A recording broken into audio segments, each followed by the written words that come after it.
जय श्री राम।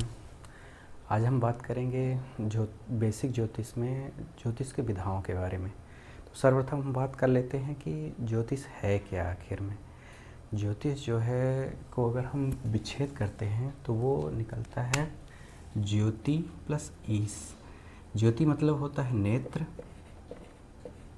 और ईश मतलब होता है ईश्वर, मतलब ईश्वर का नेत्र। और जैसा कि हम लोग सब लोग जानते हैं कि ईश्वर जो है तो त्रिकालदर्शी हैं। वो किसी भी मनुष्य के पास्ट, प्रेजेंट और फ्यूचर सबका ज्ञान रखते हैं। उसी प्रकार ज्योतिष के ज्ञान के माध्यम से हम जो है तो किसी भी मनुष्य के वर्तमान, पास्ट और फ्यूचर सबका ज्ञान जो है तो संभव है। इसलिए ज्योतिष को ईश्वर का नेत्र बोला गया है। तो हम आज बात करेंगे ज्योतिष की प्रमुख विधाओं के बारे में।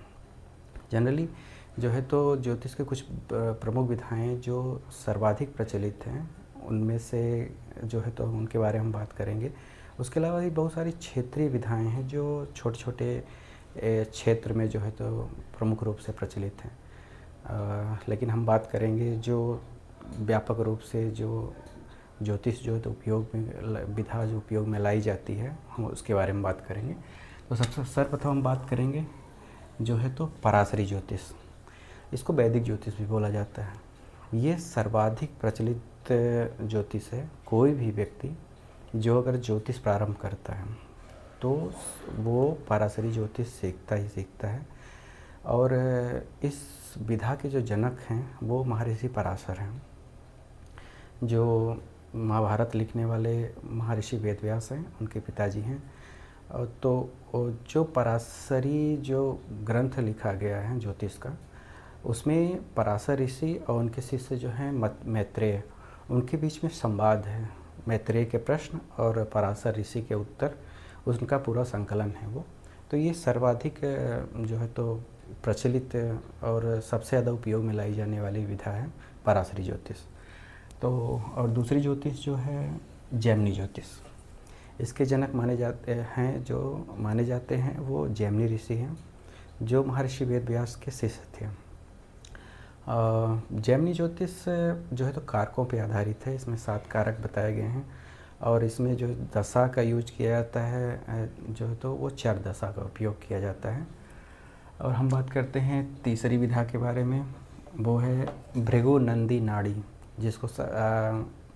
जिसको मुख्यतः BNN के नाम से जानते हैं, BNN के नाम से जाना जाता है। इसके जनक हैं भृगु ऋषि, जो शुक्राचार्य जो हैं उनके पिताजी हैं। ये मुख्यतः है जो है तो ग्रहों के बीच में संबंध और गोचर पे आधारित है कि उसकी गणना करके हम इसके माध्यम से फलित किया जाता है। फिर आती है लाल किताब। वर्तमान समय में सबसे ज़्यादा जो है तो प्रचलित, यहाँ प्रचलित भी बोल सकते हैं, और सबसे ज़्यादा जो है तो चर्चित ज्योतिष की विधा लाल किताब जो है तो इसकी जो है तो रचना लगभग 1930 के आसपास पंडित रूपचंद जोशी ने की। और ये मुख्यतः जो है तो लोगों के बीच में एक भ्रांति है कि ये टोटकों की किताब है, लेकिन ऐसा नहीं है। ये जो है तो बहुत अच्छी प्रिकॉशनरी विद्या है, जिसके माध्यम से आप आने वाली दशाओं का जो है तो प्रिकॉशन करके जो है तो उसमें जो आने वाली समस्याएं हैं उनका निदान पा सकते हैं। तो ये बहुत अच्छी विद्या है, इसके उपाय बहुत कारगर हैं। और फिर बात करते हैं 5वीं KP ज्योतिष। ये सर्वाधिक आधुनिक ज्योतिष की विधा है।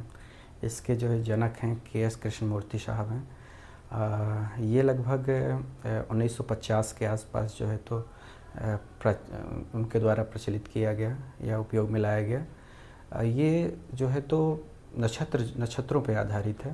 और उसके अलावा इसमें कस्पल, सबलॉर्ड और कई सारी चीज़ जो के माध्यम से जो है तो इसमें जो तो फलित किया जाता है। और उसके अलावा इसमें इसका प्रश्न शास्त्र, जिसको होरारी बोलते हैं, वो काफ़ी प्रचलित है। ये सर्वाधिक अभी वर्तमान में सबसे ज़्यादा आधुनिक विधा यही है। फिर हम बात करते हैं छठे, अंक ज्योतिष। अगर हम वर्तमान परिप्रेक्ष्य में बात किया जाए तो अंक ज्योतिष का सबसे ज़्यादा प्रचार होता है। अंक ज्योतिष में आप नेम न्यूमरोलॉजी, मोबाइल न्यूमरोलॉजी, कई सारी न्यूमरोलॉजी जो है तो उपयोग में लाई जाते हैं। इसकी कई सारी विधाएं हैं।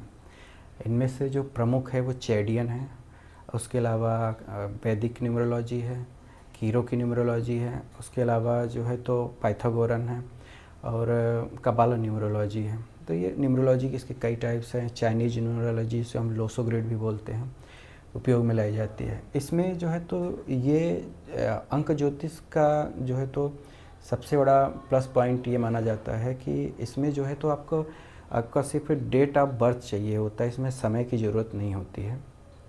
बाकी ज्योतिष की विधाएं जो है तो जो इधर हम लोगों ने उपयोग किया है उसमें जन्म का समय जो है तो महत्वपूर्ण होता है। फिर हम बात करते हैं ज्योतिष में जो है तो ज्योतिष का एक प्रकार है वास्तुशास्त्र, जिसका उपयोग हम भवन निर्माण में सबसे ज़्यादा करते हैं। भवन निर्माण जो है तो एक व्यक्ति जहाँ पे अपना जीवन का अधिकांश समय व्यतीत करता है तो उसके आसपास की जो है चीज़ें और जो एक भवन में जो है तो जिस जगह पे एक निश्चित दिशाओं में जो है तो एक निश्चित निर्माण की विधा जो है तो उपयोग में लाई जाती है। जैसे हम रसोई कहाँ बनाएंगे, जो है तो हमारा पूजा घर कहाँ होगा, ये सारी चीज़ें जो है तो वास्तुशास्त्र के अनुसार जो है तो हम उपयोग में लाते हैं, उनका निर्माण करते हैं। ये चीज़ें हमारे जीवन में बहुत ज़्यादा प्रभावित करती हैं। हमारे आसपास की चीज़ें हैं वो हमारी समृद्धि के लिए और मानव जीवन में सबसे ज़्यादा प्रभावित करती हैं, तो वास्तुशास्त्र भी बहुत ज़्यादा उपयोगी है। सबसे आखिर में हम बात करते हैं पामिस्ट्री। ये प्राचीन जो है तो भारतीय विधा है। ये लक्षण शास्त्र पे आधारित है। लक्षण शास्त्र या फिर उसको आप सामुद्रिक शास्त्र बोलते हैं, मतलब उसको उपयोग किया था। इसके जनक जो माने जाते हैं समुद्र ऋषि हैं। इसमें हाथ की रेखाओं को देख करके जो है तो फलित किया जाता है।